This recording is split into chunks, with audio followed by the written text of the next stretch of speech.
Good evening. My name is Eric Kafori, Community and Economic Development Director, and thank you for coming out. I'll be real quick.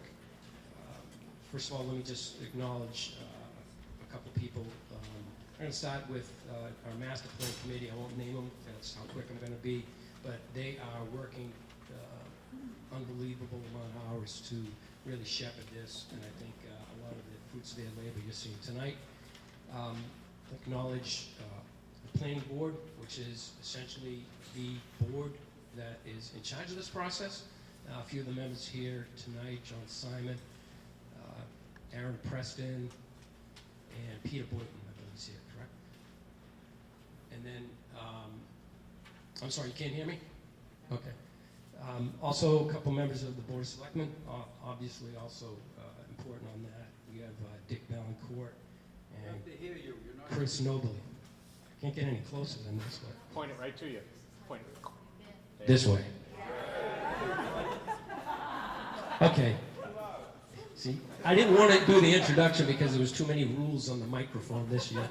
And I won't reintroduce people. Hopefully most of you heard that. So I'm going to turn it over to the consultants pretty soon. I just want to say this is really important that you're here tonight because this is our vision. This is our goals and our objectives, and we want to know if we got it right. And the only way we'll know that is through your feedback. We want to know if the priorities are right. Again, your feedback will determine that. And this is really the meat and potatoes of the master plan, and will drive pretty much, hopefully, everyone's efforts. Not only community and economic development, but the planning board, the zoning board, the conservation commission, all the boards, and all the great people that are working for our town.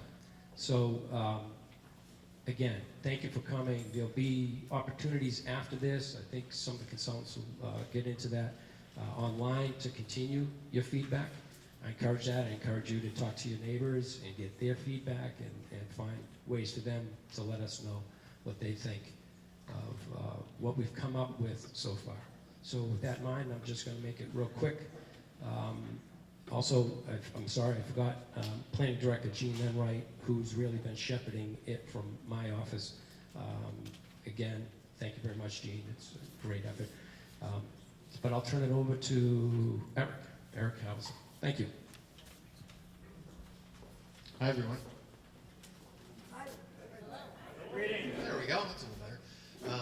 How many people joined us back in November at the first public forum? Oh, great.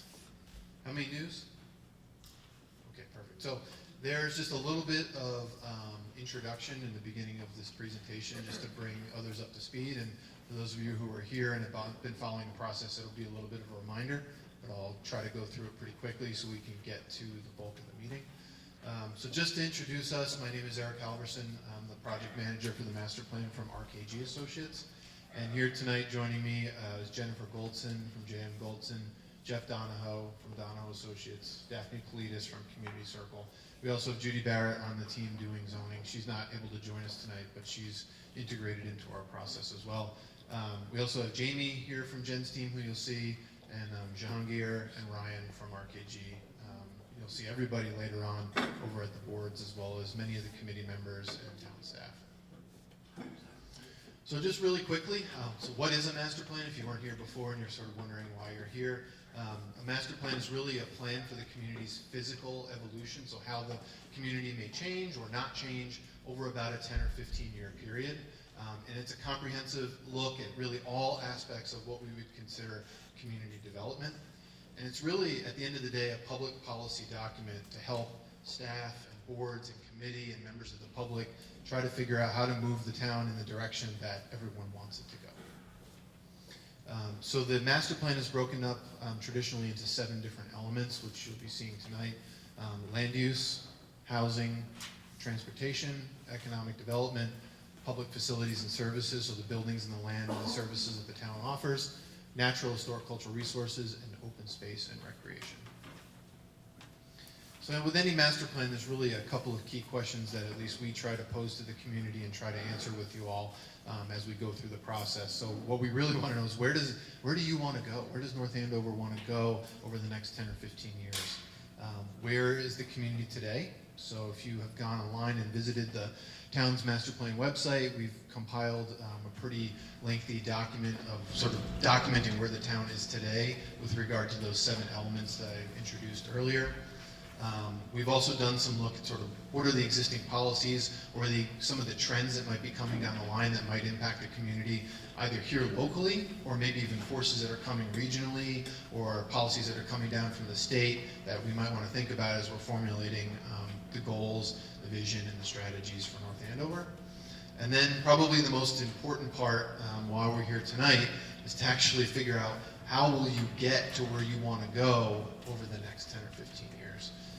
And part of what you saw, I think, when you sat down tonight was the vision statement that came out of that November meeting when we collected all the feedback from, I think, the nearly 300 people who had attended that meeting. The committee worked really, really hard to take all that feedback that we collected and craft a vision statement that they felt was reflective of the community and the input that we received. So we'd love your feedback on that. I think Jen will probably talk a little more about that. So just quickly, where are we? So we started in June of last year. And as you can see, we had the big meeting in November of 2017. Since that meeting, the team has been working with the committee, the planning board. We've also met with the Board of Selectmen to go over the vision, the goals, and the strategies that all of you are going to see tonight. And we're looking to wrap up the plan in probably mid to late June of this year. So a little bit about the first community meeting for those of you who weren't there. As I mentioned, we had about 300 people, and it was really an opportunity for us, the consultant team and the committee, to ask everybody questions on what do you like about North Andover today, what would you like to see changed, what wouldn't you like to see changed over time, and that really helped us get feedback kind of early on and understand where's the public on a lot of these issues, or what are some of the issues that the team and the master plan committee really need to be thinking about as we're thinking about the vision, the goals, and the implementation strategies. So as I mentioned, what we've been doing is compiling that feedback. What you see tonight is the draft vision statement. There's sort of a hierarchy of steps here. There's the vision statement, which is kind of a 25,000-foot overarching guiding vision for the community over the next 10 or 15 years. Below that are goals that are organized under each of those 7 elements, so under land use, transportation, open space, etc. You'll see 2, 3, maybe 4 goals. And then even more specifically under each of those goals, there'll actually be strategies that say, if you want to achieve this goal, which will help you achieve the vision, here are the steps that the town may want to consider over the next 10 or 15 years. So that's all the stuff that you're going to be seeing tonight. So what we're going to do, so that I don't have to stand up here and bore you to death for 15 or 20 minutes, we're going to hear from all the consultant team members, and we're going to just each very quickly talk about what we how we got from November to where we are now, and what we see some of the kind of key trends or some of the key decision points or some of the key issues moving forward that we'd like you all to kind of consider as you're going through the different stations tonight. So I'll start with land use. So land use is really the sort of physical makeup of the community, the land that's within North Andover, as well as the zoning regulations that allow you to do or disallow you to do things with pieces of land. So what I felt like I heard coming out of that meeting and some of the subsequent discussions I've had after the November meeting were there's really a need to provide clear direction as to where to develop or where to preserve land, and also what type of development does the community want to see in different locations across North Andover. I also heard that there was a desire to sort of balance economic development, so commercial or industrial growth or the preservation of commercial land that's here today in town, with sort of housing as well as open space preservation. So how do we try to balance all those things within the land resources that North Andover has? And we have some ideas to share with you tonight about that. And then how do you actually implement the land use element, which is zoning? So the zoning will allow you to do or to not do things with that piece of land. So what we want coming out of the master plan is zoning that reflects where you want to see certain things, what things you want to see in the community. So the zoning is really an important piece to sort of implementing the master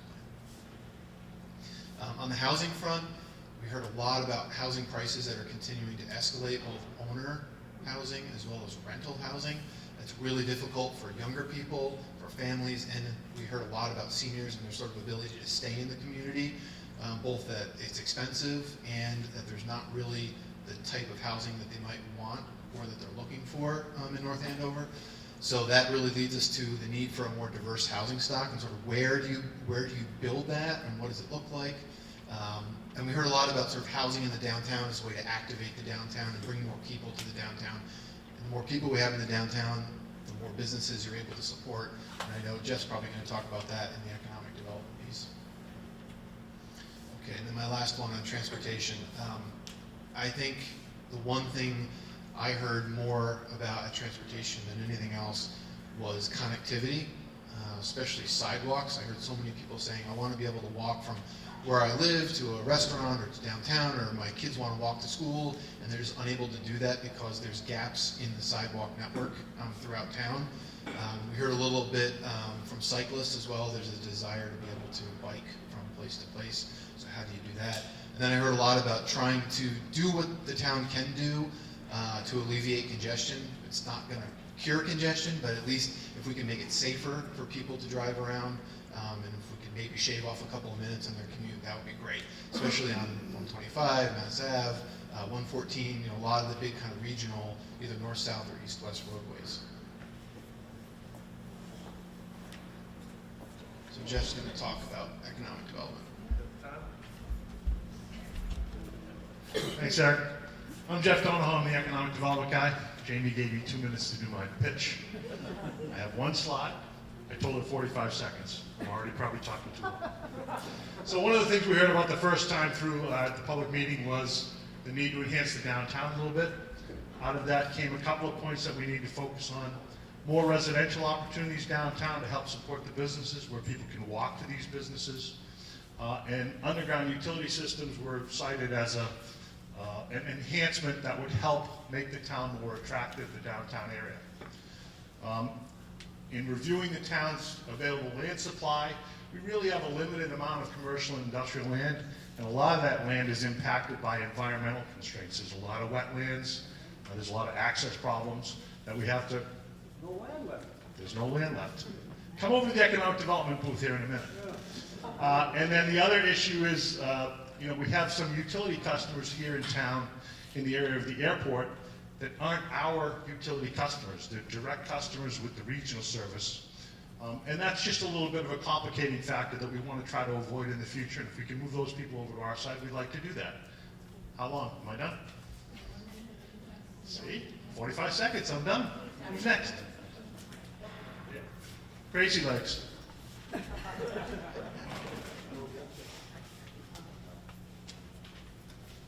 Hi, it's going to take me a second. So, public facilities and services. Most residents, a little more, is that good? Most residents seem to be quite pleased with the municipal services and facilities in North Andover. And there's good reason for that, because the town really seems to stay on top of it. Seems to stay on top of renovations, repairs, needs for change, and needs to continue to do so. Now, as the town continues to grow and improve, there may be additional changes needed in addition to just staying up to date with renovations and upgrades. They need to reflect the needs of the community, changes in attitudes, adjusting to meet new technology, and also changes in demographics, more specifically, and namely, an increase in the elderly population, which will have its own needs. So the town has been very deliberate and systematic. I don't know why is this doing that, sorry.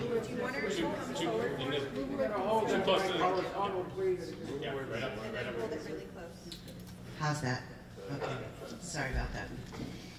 So it's been very systematic and deliberate about maintaining and renovating and replacing aging facilities. In fact, the latest, the most recent Facilities Master Plan 2012 outlined in great detail after looking at what the needs were, what available sites, potential sites might be for relocation, for expansion, and identified many projects.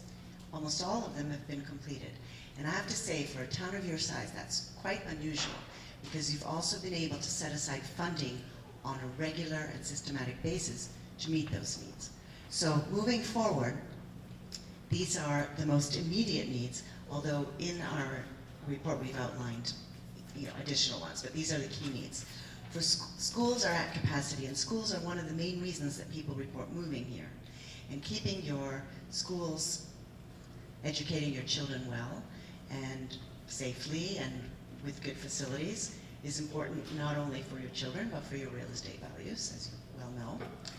Fire and police may need to shift or expand resources, and there are several reasons for that, and this is not just North Andover, this is across the state.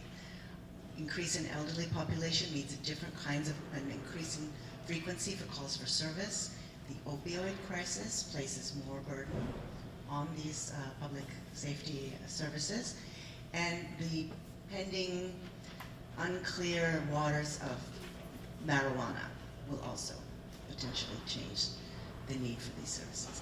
The library, its changing role in a community, not just North Andover, but regionally. The library is becoming more and more of a community center with more and more needs for programming for all ages. And so these might be taking place on-site or off-site or partnering with other services and other facilities. The popularity of the youth center has made it that it's almost reached capacity, and people are asking for more. And what a wonderful resource that is for a community. So it may need to expand physically and or expand its programming, and again, partnering with other institutions to do so. And again, the increase in the senior population and the baby boomers, as the baby boomers age, there are different expectations as to what they expect from a municipality. They don't want to do woodworking and knitting necessarily anymore. Or maybe in addition to that, more fitness, more wellness, more socializing.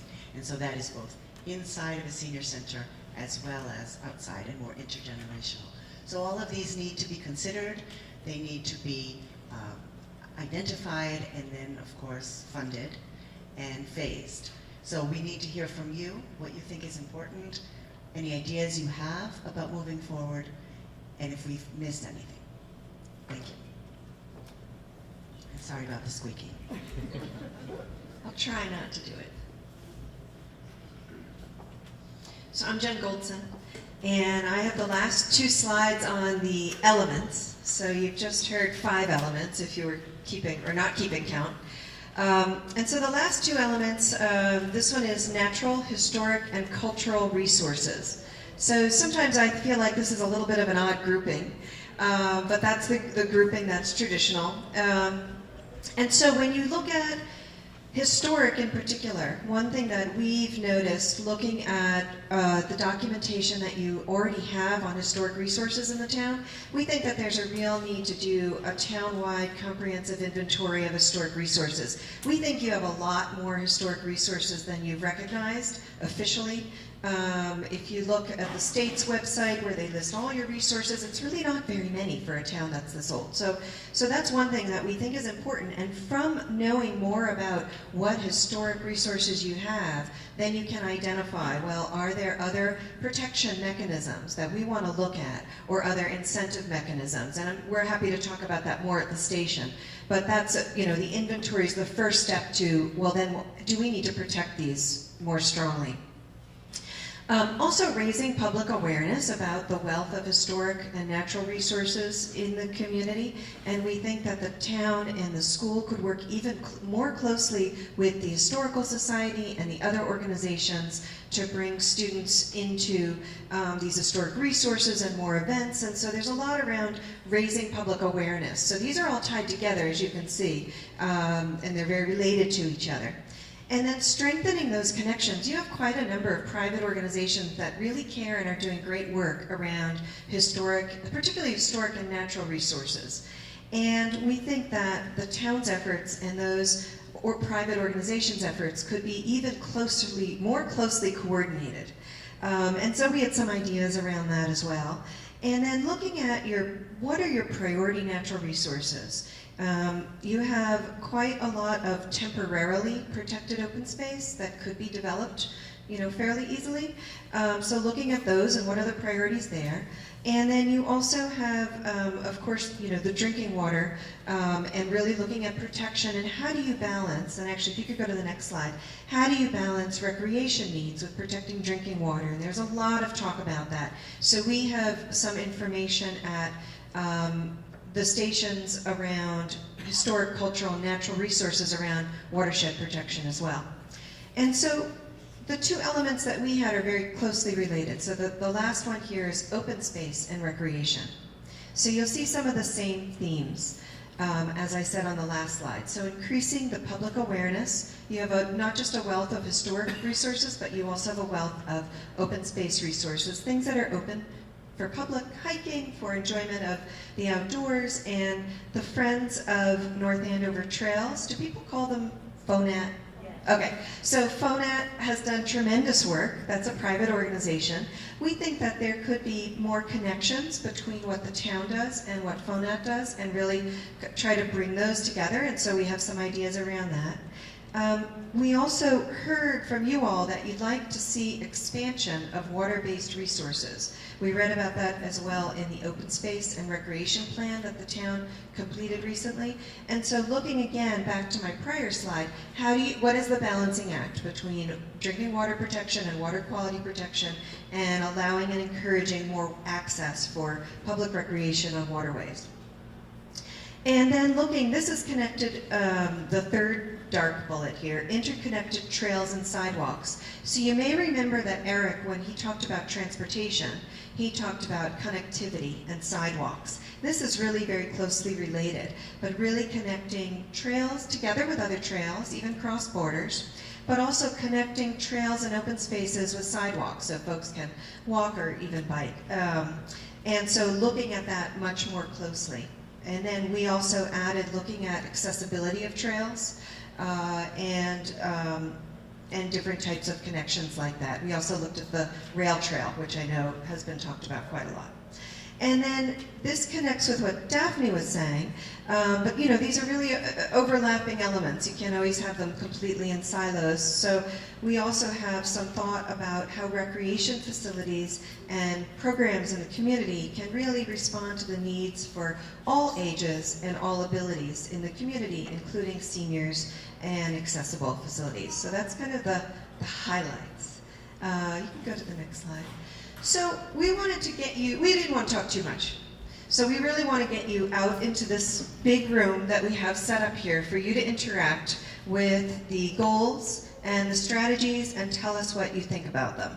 But before we do that, what I want to do is just give you a sense of what we're asking you to do. And there's a few different steps here. Next slide. So we have 7 stations around the 7 elements. And we have a member of either our consultant team or the town committee helping to staff each of those stations. So the first thing that you want to do is go around to each station in any order you like and talk with these folks. Ask them questions, try to understand what these goals are, what these strategies are. They'll all be listed on the board, but we really encourage you to interact with the folks that are staffing those stations. And so I'm going to ask those folks, as I call their name, to raise their hand. So you'll have a little bit of a name to a face as you're thinking about these stations. And so the land use station will be staffed by Eric F., who is back there, who you've already heard from. K, sorry. That was my phonetic. It sounds like F, but it's actually spelled with a K. So that's Eric. David, where's Dave? David's here. So they'll be at the land use station. And then we have transportation will be Eric H. And John is over here, good. Economic development is Jeff, who you heard from, and Gary. Where's Gary? Gary had to leave, but Ryan will be also at that station. Very good. And then at housing we have Jahangir, and Christina is over here. And then public facilities you heard from Daphne, and also Scott. Is Scott here? Scott may not be here, but Diane, is it? Diane? Yeah, so Diane will help out. And then for natural historic cultural, we have Jean is here, and Diane is back in the, so Diane might need to help at a couple stations. So, okay. And I'll be around to help too. And then open space and recreation, we have Jamie right here, and Norma in the red. Next slide. And then, so the other thing that you'll notice, this actually was supposed to have a white background, but every time I save it and bring it up, these are all overlapping. But I know this is a little hard to read because of the way it's formatted right now. But there are what we're calling deeper dive or deep dive topics. So we looked at these 7 elements, but then we saw a lot of interconnections, as I was saying. You know, we looked at downtown, and downtown isn't just about economic development, it's also about housing, and it's about historic resources, and it's about arts and culture. And so we looked at some things that were a little bit more rich, that we thought for this community would be worth diving deeper into. And so you'll see these very detailed deep dive boards. They look like this, and they're scattered among whatever element is most relevant to that deep dive. And so we would love for you to read through these, but then also react to them. And we have an area that you can post sticky notes about what you think about some of the ideas and the concepts in these deeper dive areas. Next. And so this is the assignment. We have these matrices boards that look like this for each of the elements. There are 2 or 3 of these boards at each station. And right now they're blank, but what you'll do, you all should have a blue marker. So you will take your blue marker, which I would like back at the end of the night, by the way. It's not a gift. You can keep the pen. So the blue markers, we want you to read through the goal, and then each goal has a few strategies associated with it.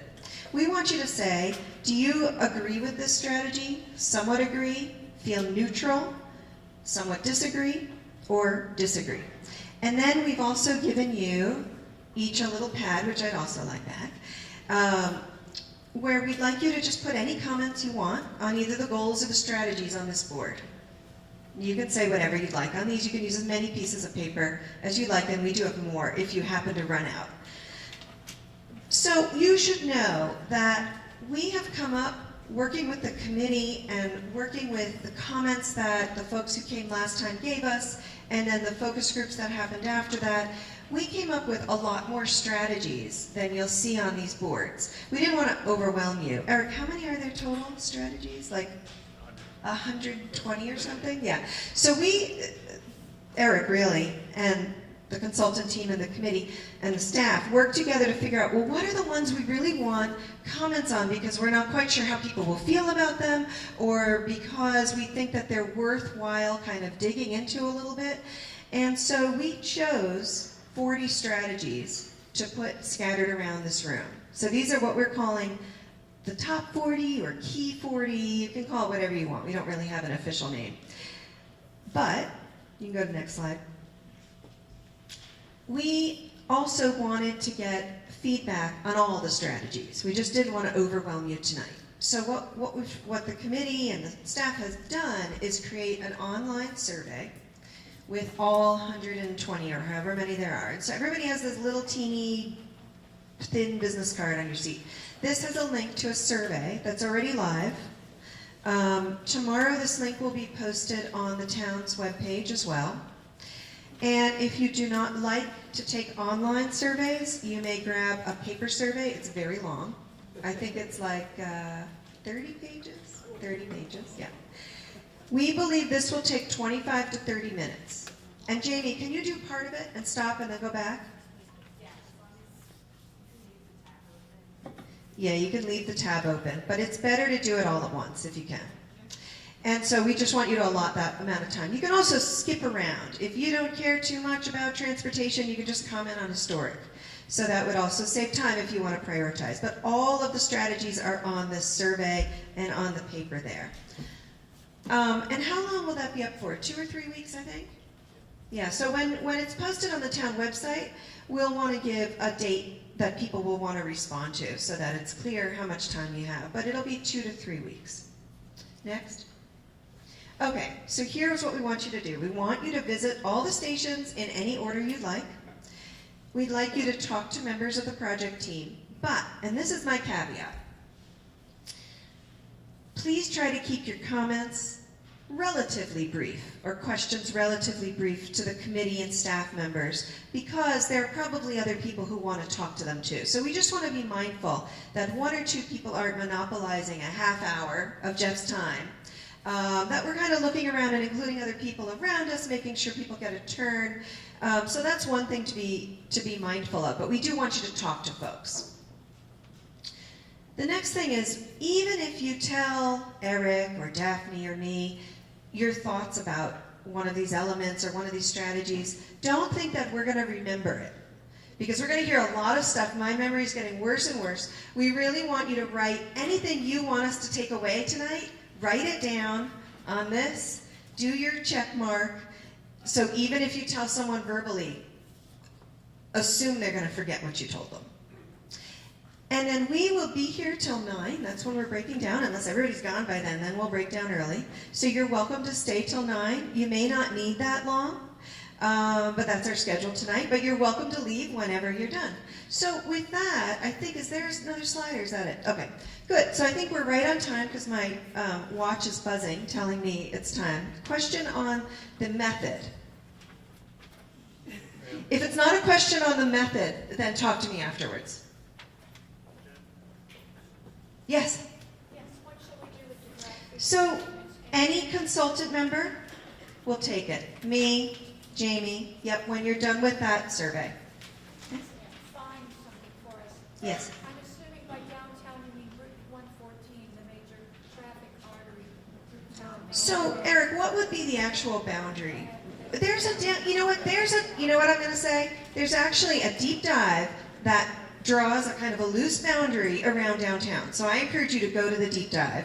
And you can tell us if you think we got that right. All right, so go to it. If you have any questions, just pull one of us aside. Thank you.